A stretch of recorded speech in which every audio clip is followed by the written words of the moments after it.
mobil boleh nggak Ustazah? Kalau untuk zikir pagi dan sore itu apa aja boleh. Zikir sambil nyetir boleh nggak? Alladzina yadhkurunallaha qiyaman wa qu'udan wa 'ala junubihim wa yatafakkaruna fi khalqis samawati wal ardh. Ingatlah Allah saat tegak, duduk dan berbaring ya. Jadi boleh aja zikir di mobil ya. Kalau zikir dalam perjalanan tuh bagusnya Pak. Bismillahi tawakkaltu 'alallahi la haula wala quwata illa billah. Bismillahi tawakkaltu 'alallahi la haula wala quwata illa billah. Ya. Ibu Ustazah, berdosakah saya diamin suami berbulan-bulan karena rasa sakit saya memilih diam? Nggak boleh teman-teman ya. Sengaja mendiamkan nggak boleh. Diam karena nggak ada yang mau dibicarakan boleh. Saya ulang ya, dengan suami, dengan tetangga, dengan teman satu kantor. Sengaja mendiamkan tidak boleh. Tapi kalau diam karena nggak ada urusan boleh. Beda loh. Kita kesel, kita sebel, kita diamkan. Atau kita diam karena nggak ada yang mau dibicarakan. Itu boleh. Itu tidak bagus ya. Jadi gini, kita tidak boleh bermusuhan atau tidak menyapa orang itu sampai maksimal 3 hari. Jangan sampai melewati Senin dan Kamis. Ya, jangan melewati Senin dan Kamis. Kenapa? Karena kalau kita tidak menyapa orang, melewati Senin dan Kamis, sementara di hari Senin dan hari Kamis, itu amal kebaikan kita disetor oleh malaikat kepada Allah. Orang yang tidak bersapaan Senin dan Kamis, itu amal kebaikannya tidak dikembalikan kepada Allah, ditahan di bumi. Ya, jadi teman-teman berbuat baik nanti tidak sampai kepada Allah kebaikannya. Maka hati-hati. Kalau mau ribut, Jumat, Sabtu, Minggu, Senin bayan dulu. Gitu ya. Jadi hati-hati ya teman-teman ya. Makanya teman-teman perkecil circle. Kalau dia suami, ya teman-teman usahakan untuk menyapa saja seperti biasa ya. Apakah nantinya orang tua akan menanggung dosa anak kalau dia tidak mendidik anaknya dengan baik? Dia biarkan anaknya nggak sholat, ya dia biarkan anaknya itu untuk tidak ibadah, dia biarkan anaknya untuk tidak melakukan ibadah, dia biarkan as-sukutul haram, dia mendiamkan kesalahan itu, maka dia berdosa. Tapi kalau dia udah ajak anaknya nggak mau, ya dia udah ajak anaknya ibadah lalu dia nggak mau gitu ya, lalu kemudian dia ajak anaknya untuk amalan dia nggak mau gitu ya, maka itu adalah bagian dari urusan Allah, kita nggak berdosa lagi. Makanya tugas kita hanyalah mengajak ya teman-teman ya, bukan memaksa. Jadi menanggung dosa kalau didiamkan. Oke. Ustazah, aku zikir pakai tasbih digital, ya kan? Kondisi tertentu tasbihnya pakai tangan kiri, nggak ada masalah ya. Saya belum akikah, kurban boleh nggak? Boleh, nggak ada masalah teman-teman ya. Karena itu dua hal yang berbeda.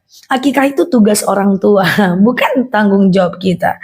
Kalau orang tua kita meninggal, kita nggak tahu diakikahkan atau belum, itu bukan tugas kita guys. Bahkan mengakikahkan diri sendiri dalilnya tak terlalu kuat. Jadi teman-teman kalau belum akikah, teman-teman silahkan berkurban. Itu dua bab yang berbeda. Kurban adalah tugas kita, akikah adalah tugas orang tua kita. Oke, sehat ya teman-teman ya. Mbak Rani 1-9 Zulhijjah disunahkan memperbanyak puasa. Ya, kalau nggak bisa 9 hari boleh hari puasa tarwiyah aja, hari ke-7 hari ke-8 dan puasa Arafah di hari ke-9.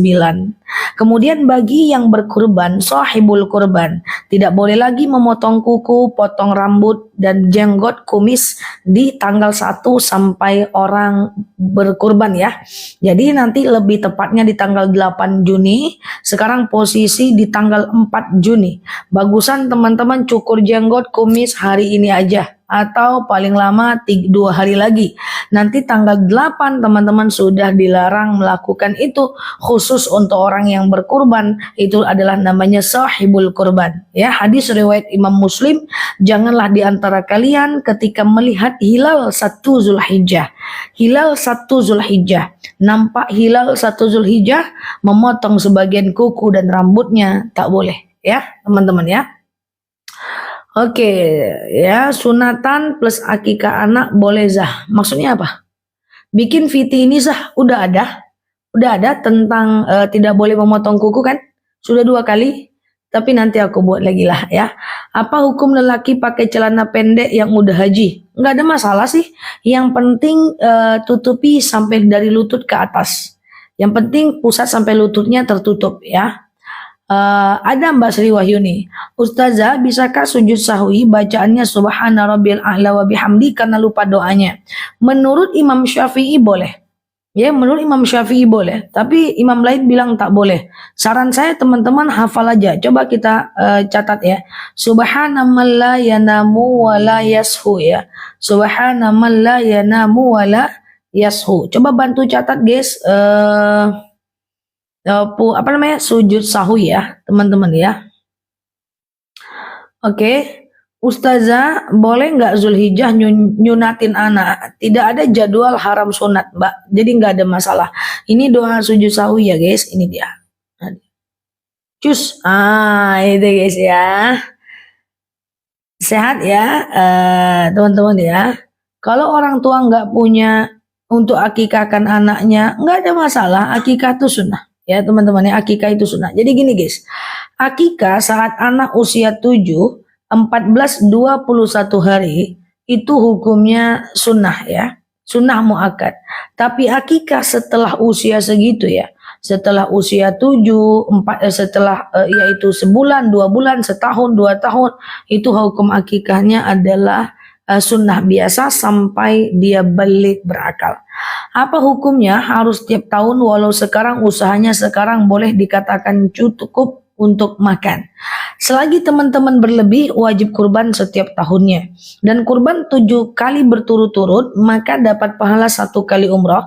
Umroh 7 kali berturut-turut dapat pahala 1 kali haji. Atau umroh dalam Ramadan itu dapat pahala 1 kali haji. Ya, halo Mbak Atun, Mbak Siti, Ustazah sama tetangga tiba-tiba marah. Kami minta maaf tidak direspon dan berkali-kali bahkan 3 kali. Teman-teman, yang penting kita sudah minta maaf.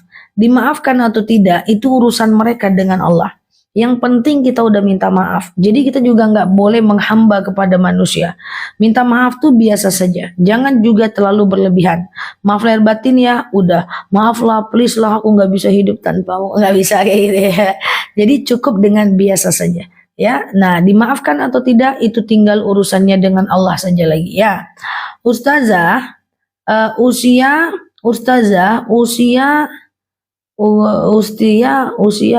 apa? Oke, gimana hukumnya diamin pelakor yang sudah dimaafin? Oh, nggak bisa. Kalau teman-teman ketemu, tetap harus apa? Ya, tetapi kalau nggak ketemu, nggak usah banyak urusan, nggak ada masalah ya.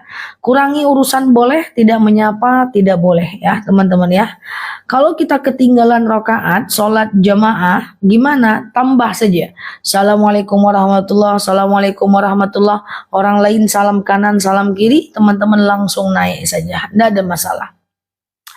Ustazah, bagaimana hukumnya orang kalau haidnya lebih dari 7 hari? Lebih dari 15 hari namanya istihadah. Istihadah itu adalah boleh sholat, boleh puasa, ya, boleh tawaf, nggak ada masalah. Lebih dari 15 hari. Tapi kalau masih 7 hari, silahkan berlaku hukum orang yang haid. Ya, sudah memaafkan tapi hati masih teringat. Oke. Teman-teman, fa'fu wasfahu wa tabayyanu. Kita nggak cukup dengan maaf, harus juga wasfahu, memperbaiki hubungan. Jadi gini, ada orang yang dia zalim sama kita, lalu kita memilih memaafkan dia.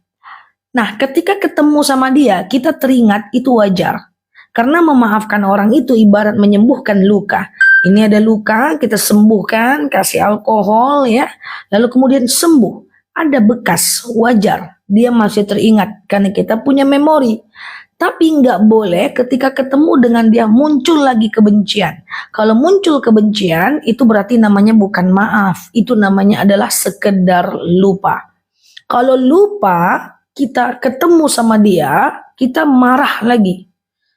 Ya itu bukan maaf, namanya itu lupa. Tapi kalau sekedar teringat itu wajar karena kita punya memori. Ya, pastikan apakah ketika ketemu dengan dia teman-teman sekedar lupa atau teman-teman sekedar ingat atau marah lagi, ya. Ustazah, gimana hukumnya kalau haid dengan rambut apa? Teman-teman ya.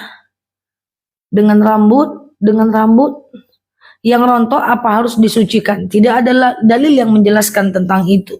Jadi teman-teman, tidak ada dalil yang mengharuskan wanita haid untuk mengumpulkan rambutnya dan mencucinya, ya. Enggak ada problem ya teman-teman ya. Ustazah, bolehkah kurban diniatkan atas nama keluarga? Ya, sisil atas nama keluarga, misal keluarga Wiroduha. Enggak, untuk kurban satu nama satu orang. Misalnya nih, untuk orang lain ya, saya misalnya ingin mengorbankan tetangga, gitu ya. Katakanlah namanya Fulan, gitu ya. Saya berkurbannya atas nama Fulan. Nah, nanti Fulan bilang sama dia, Fulan itu mendoakan pahalanya untuk keluarganya. Nah, itu yang dilakukan oleh Rasulullah, kurbannya atas nama Rasul, bukan atas nama keluarga. Kurbannya atas nama Rasulullah, nanti Rasulullah di hari tasyrik dia berdoa, ya. Ya Allah, saya berkurban. Dengan kurban ini dapatlah anak istriku pahalanya. Wa banati, anak perempuanku. Abna'i, anak laki-lakiku. Wal mujahid, para mujahid. Wa syahidin, orang yang mati syahid. Wali ummati kulluh, seluruh umat. Jadi berkurbannya satu orang, namanya satu orang, gitu ya. Tapi satu orang ini bisa mendoakan pahalanya untuk orang lain. Makanya aku selalu ingatkan teman-teman, jangan lupa doakan pahalanya untuk orang lain yang tidak berkurban, ya. Siap Mbak Jamaluddin dari Malaysia. Oke. Kalau kita mau puasa Zulhijjah, masih ada hutang puasa Ramadan, nggak ada masalah. Karena puasa Ramadan itu 1 tahun, kita gantinya sampai Sya'ban. Halo Mbak Flower, sebelum Ramadan tahun depan. Kita gantinya di bulan Sya'ban sebelum Ramadan tahun depan. Ya, jadi nggak ada masalah ya, walaupun teman-teman kalau mau afdalnya ganti puasa dulu ya. Kalau sholat lupa Al-Fatihah, sholatnya tidak sah. Sholat lupa Al-Fatihah, sholatnya tidak sah ya. Kalau mau puasa, oke udah ya. Kalau potong kuku pas haid boleh nggak Za? Tidak ada dalil yang mengharamkan itu, termasuk keramas ketika haid ya. Oke, Ustazah, apa hukumnya kurban atas nama suami yang meninggal? Teman-teman, kurban atas nama orang yang telah meninggal hukumnya boleh ya, teman-teman ya. Boleh karena kurban itu adalah bagian dari sedekah. Tapi kalau teman-teman tanya, mana lebih baik, berkurban atas nama orang meninggal atau atas nama orang hidup? Tentu lebih baik atas nama orang hidup. Kenapa? Kalau berkurban atas nama orang meninggal, maka orang meninggal itu tidak bisa mendoakan pahalanya untuk orang hidup. Tapi kalau berkurban atas nama orang hidup, maka orang hidup itu tidak bisa, maka orang hidup itu bisa mendoakan pahalanya untuk orang lain, termasuk mendoakan pahalanya untuk orang meninggal. Alhamdulillah bisa kontak langsung, biasanya nanya like saja di snack video. Saya tidak main di snack video Pak, itu adalah orang yang mengambil video saya dan mencaploknya di akun snack. Ya, dan itu followernya udah besar banget, padahal dia tiru itu profil saya, dia tiru itu video-video saya, dia ambil dari TikTok, dia tampilkan di situ. Saya udah mencoba untuk main aktif di snack live, tapi karena ada si dia, saya jadi fokus ke TikTok aja. Jadi di TikTok aja ya teman-teman ya, di TikTok dan di channel aja. Subscribe channelnya aku. Salam kenal Pak. Ya aslinya aku adalah di TikTok ya Pak. Di akun lain banyak sekali caplok-caplok video, jadi kita jadi tidak fokus ya. Tanya, untung tak dijawab. Kalau dijawab salah kita ngeri ya teman-teman ya.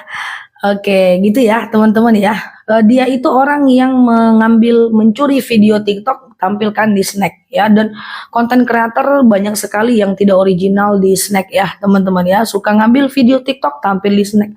Kalau di snack itu dia sangat susah untuk diklaim. Kalau di TikTok gampang sekali untuk melaporkannya, bisa hilang dalam beberapa detik saja.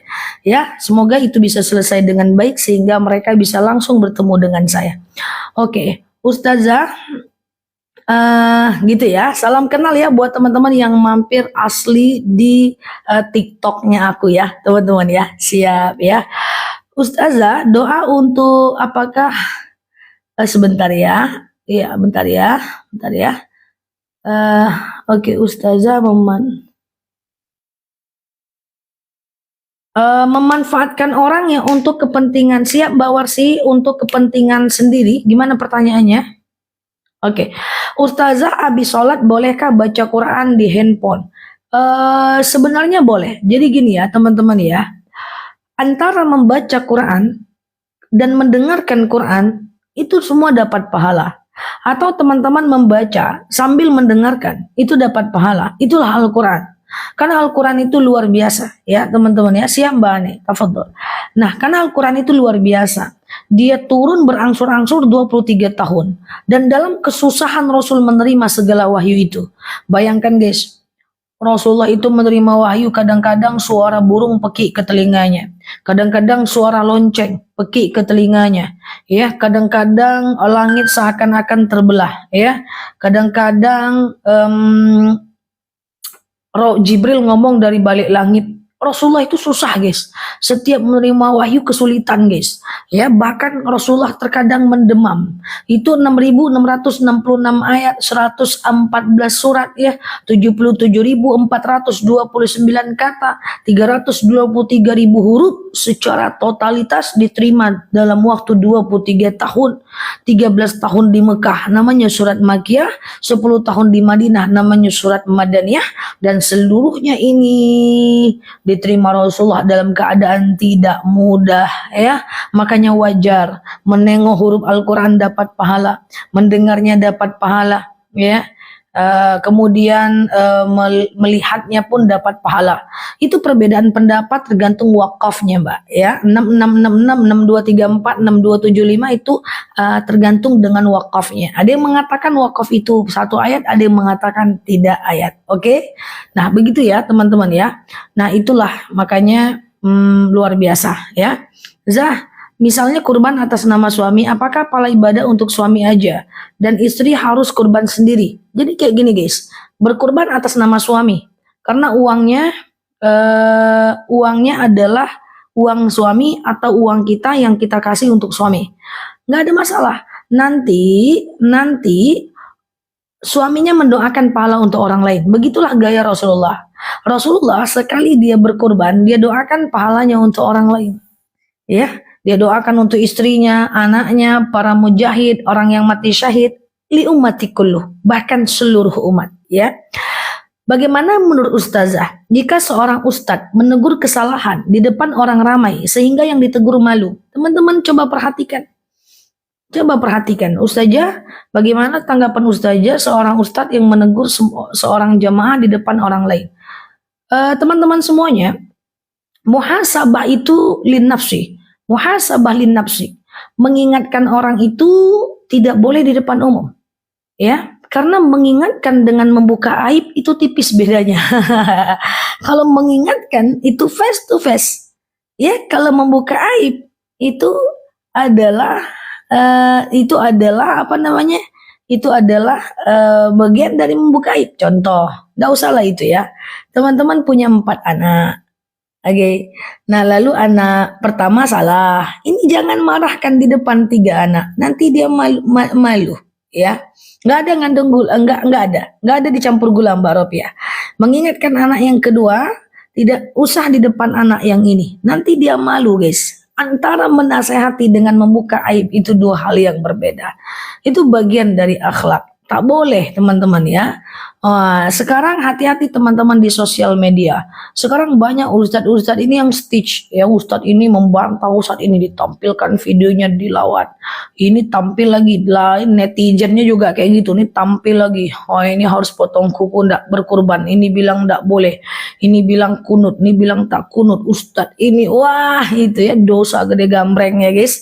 Berdosa, tak boleh. Lakukan yang baik-baik saja, yang benar-benar saja. Aku 20 tahun dakwah, tidak pernah aku menegur jemaah di depan jemaah yang lain. Wallahi tak pernah. Aku ngajar udah belasan tahun. Tidak pernah aku negur mahasiswa, menantangnya di depan mahasiswa lain. Tak pernah. Dan saya live juga udah udah setahun. Tidak pernah saya menegur satu orang dengan bahasa yang menurut saya menyakiti di depan jamaah online lain. Tidak boleh. Kalau mau untuk semuanya. Kalau mau untuk semua, itu akhlak. Mengingatkan tak boleh menyakiti. Kalau menyakiti berarti berdosa. Ya, tapi yang sudah digituin, maafkan saja ustadznya, mungkin ada khilaf sedikit saja ya. Oke, saya insya Allah gitu ya. Oke, Mbak Onar ya, betul ya, ikhlaskan aja. Zah, uh, Ustazah, wanita tidak boleh pakai celana. Jadi kalau kita pakai gamis, dalamnya pakai apa? Dalamnya pakai celana. Dalamnya pakai celana dalam lah. Celana di dalam boleh. Maksudnya kalau di dalam ya boleh guys, ya kan? Di luar ya nggak boleh ya. Madu sebentar lagi ya. Madu aku munculkan sebentar lagi ya, teman-teman ya. Si madunya. Oke, nanti kita beli lagi madunya, dinikmati madunya ya. Sekitar 10-15 menit lagi aku tampilkan madunya. Oke, halo Mbak Eli, guys. Kata Ustazah nggak boleh pakai celana, lucu ya. Terus kalau aku pakai gamis, dalamnya nggak usah pakai celana, pakai ya guys. Iya, siap Mbak Angcas. Ya, masuk angin kalau nggak pakai celana. Iya siap ya. Oke, ya. Oh, apa bedanya Fajar dengan Qobliyah? Nggak ada beda, itu juga dia guys. Itu juga dia. Fajar, Qobliyah itu juga dia ya. Oke. Ya siap ya. Sama-sama Mbak Eli Marwa. Anakku sekolahnya ada seragam celana. Ya itu makanya. Kalau dulu lebih parah guys. Dulu di Indonesia nih haji pun pakai celana. Ya, umroh pun bajunya pakai celana. Alhamdulillah sekarang sudah berubah. Islam sudah makin berkembang ya. Semoga kayak dulu orang nggak boleh pakai jilbab di matahari di department store. Sekarang udah boleh pakai jilbab. Semoga ke depan sekolah-sekolah itu semua perempuan pakai rok, dan alhamdulillah di beberapa kampus itu aku memberikan masukan dan udah diterima keperawatan, kebidanan di beberapa instansi di sini itu sudah pakai rok perawat dan bidannya dalam kuliahnya, masya Allah ya. Itu sudah disetting untuk bagaimana sekolah itu berbasis Islami modern ya teman-teman ya. Sholat sebelum asar namanya apa? Sholat qobliyah asar, tapi status hukumnya tidak muakkad. Status hukumnya sunnah biasa ya. Salam kenal semuanya teman-teman, yang baru mampir boleh klik foto yang ada di atas, follow, aktifkan tombol loncengnya ya. Agar teman-teman dapat video terbaru dari aku, dan saya selalu buat teman-teman semua di sana. Ingat ya, tetap di positive vibration ya teman-teman ya. Apapun yang terjadi, usahakan teman-teman tetap stabil mentalitinya di positive vibration ya. Oke, terima kasih sama-sama ya teman-teman ya. Celana olahraga bagusnya sih teman-teman pakai rok celana ya. Anaknya disuruh pakai rok celana macam Jeffrey Al-Bukhari itu. Ustazah, kalau masih punya hutang, wajibkah berkurban? Tergantung. Kalau hutangnya untuk kebutuhan tersier, hutangnya adalah untuk kebutuhan tersier. Tersier itu adalah untuk kebutuhan mewah, dia tetap wajib berkurban. Tapi hutangnya kalau untuk kebutuhan pokok, hutang beras di kedai, hutang cabai, berarti miskin ya. Tidak wajib kurban. Oke? Gitu ya, teman-teman ya. Ustazah, puasa Idul Adha tanggal berapa? Boleh dimulai tanggal 8 Juni sampai 16 Juni. Tapi kalau teman-teman nggak sanggup, ya boleh tarwiyah dengan Arafah aja 15 sampai 16 Juni. Atau kalau nggak Arafah aja, nanti aku ingatkan. Yang penting teman-teman klik dulu foto yang ada di atas, follow, aktifkan tombol loncengnya agar teman-teman dapat video-video terbaru dari aku ya. Oke, Mbak Naila, ya Pak Arsan.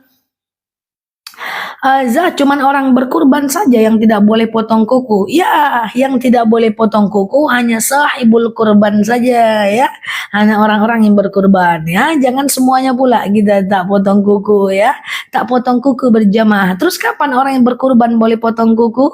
Setelah dia motong. Guys, doa motong guys. Doa saat menengok hewan disembelih. Apa doanya? Allahumma hadihi minka wa ilaika rabbana taqabbal minni. Allahumma hadihi minka wa ilaika rabbana taqabbal minni. Itu ya, dibaca kalau nengok hewan kurban yang dipotong ya guys. Nah, atau kalau berkurbannya atas nama orang lain, rabbana Allahumma hadihi minka wa ilaika Rabbana taqabbal minha. Sebutkan namanya. Siap Mbak Yanti. Iya. Ya benar Mbak Kipti. Jadi itu adalah doa untuk orang yang berkurban. Nanti sebelum dia potong, sebelum nengok pemotongan tuh dia baca itu, ya. Aku jelaskan coba ya. Jadi gini guys. Untuk puasa tanggal 1 sampai tanggal 7 Zulhijjah itu niatnya puasa Zulhijjah. Sengaja aku makan sahur puasa Zulhijjah sunnah atasku karena Allah. Halo Mbak Nyi, Mbak Deni. Ya, atau tanggal 8 Juni sampai 14 Juni. Nanti tanggal 15 Juni niatnya puasa tarwiyah. Sengaja aku makan sahur puasa tarwiyah lillahi ta'ala. Nanti tanggal 16 Juni niatnya puasa Arafah. Nanti aku ingatkan deh guys. Nanti aku ingatkan deket-deket ya. Klik aja foto yang ada di atas, follow, aktifkan tombol lonceng baik live maupun tarwiyahnya. Maupun VT-nya ya. Sudah ada 1600 VT yang aku buat untuk teman-teman semuanya. Diulang doanya. Doa berkurban. Ya, doa berkurban tuh guys, coba diingat-ingat ya. Diawali dengan iftitah dulu. Inni wajjahtu wajhiya lilladzi fataras sama. Ini kan teman-teman lagi dipotong nih, hewan kurbannya lagi dipotong nih, mau dipotong nih ya. Teman-teman baca dalam hati. Inni wajjahtu wajhiya lilladzi fataras samawati wal arda hanifan musliman wa ma ana minal musyrikin. Inna salati wa nusuki wa mahyaya wa mamati lillahi rabbil alamin. Gitu kan? La syarika lahu wa bidzalika umirtu wa ana minal muslimin. Gitu kan? Nah, lalu kemudian sholawat guys, sholawat ya. Allahumma salli ala Muhammad wa ala ali Muhammad gitu ya. Nah, setelah teman-teman sholawat gitu, teman-teman takbir. Allahu Akbar, Allahu Akbar, Allahu Akbar. Baru baca yang tadi. Allahumma hadihi minka wa ilaika rabbana taqabbal minni. Udah ada aku buatkan 2 kali. Nanti aku buat lagi ya. Oke? Ya, iftitah, sholawat, takbir, baru doa. Oke? Tolong jawab Za, aku tolong Mbak Sugi. Kalau kurban, apakah wajib nengok hewan dipotongnya? Nggak wajib nengok. Kalau teman-teman nggak nengok, nggak apa-apa. Nanti yang berdoa itu adalah orang yang berkurban, orang yang motong. Nanti dia akan sebut nama ibu itu. Allahumma hadihi minka wa ilaika rabbana taqabbal min. Min siapa? Dia akan sebut tuh nama orang yang berkorban itu ya. Mbak Uun ya, sehat ya teman-teman semuanya ya. Mbak Ade, Mbak Umi, Mbak Uur ya. Sehat ya. Ustazah kalau live pagi biar saya nggak telat. Jam 8 Mbak. Ya ini udah telat ya, udah mau ini kita ya. Oke, sehat ya teman-teman ya. Mbak Dahlia Ustazah, bolehkah sedekah subuh untuk keluarga orang yang meninggal? Boleh. Inti dari sedekah itu adalah untuk orang lain. Siap Mbak Tini ya. Inti dari sedekah itu adalah untuk orang lain ya. Selagi dia untuk orang lain, hukumnya adalah boleh ya. Ustazah, kapan kita nggak boleh potong kuku? Pengumuman. Nggak boleh potong kuku nanti di tanggal 8. 3 hari lagi lah. Ya, betul sekali. Tanggal 1 itu tanggal 8. 8 Zulhijjah. 3 hari lagi. Siap Mbak Kipti. Dengerin live sambil minum madu. Masya Allah ya. Mantap. Ya, aku udah minum madunya tadi pagi guys. Ustazah, kalau bayar utang puasa Ramadan boleh nggak? Puasa Idul Adha. Boleh teman-teman ya. Ini adalah yang sering ditanyakan. Pengen puasa Syawal tapi belum puasa ganti. Nanti ketemu lagi puasa Yaumul Bid, itu lagi nanyanya. Boleh nggak? Oh, puasa Yaumul Bid belum puasa ganti. Ketemu lagi puasa Zulhijjah, nanti ketemu lagi puasa Asyura, ya Tasu'a, Tarwiyah, Arafah. Pokoknya boleh karena ganti puasa itu 1 tahun. Yang tak boleh itu adalah udah mepet-mepet puasa Ramadan, baru teman-teman ganti. Oke, siap ya? Boleh. Tapi bagusnya teman-teman lakukan ganti puasa segera. Kenapa kalau puasa tidak 8 Zulhijjah tidak boleh potong kuku? Ya begitu bunyi hadisnya untuk orang-orang yang berkurban. Ya, mantap Za, nomor 1 asam manis. Siap ya, teman-teman yang belum beli madunya silahkan dibeli ya. Itu madunya enak banget teman-teman. Itu madunya 1 kilogram madu cuma 89.000, murah, asli, langsung dari petaninya. Sudah terjual 12 ton di live kita teman-teman ya, membantu meringankan diabetes, hipertensi, asam urat, asam lambung, tekanan darah rendah, tekanan darah tinggi, etalase nomor 1 ya.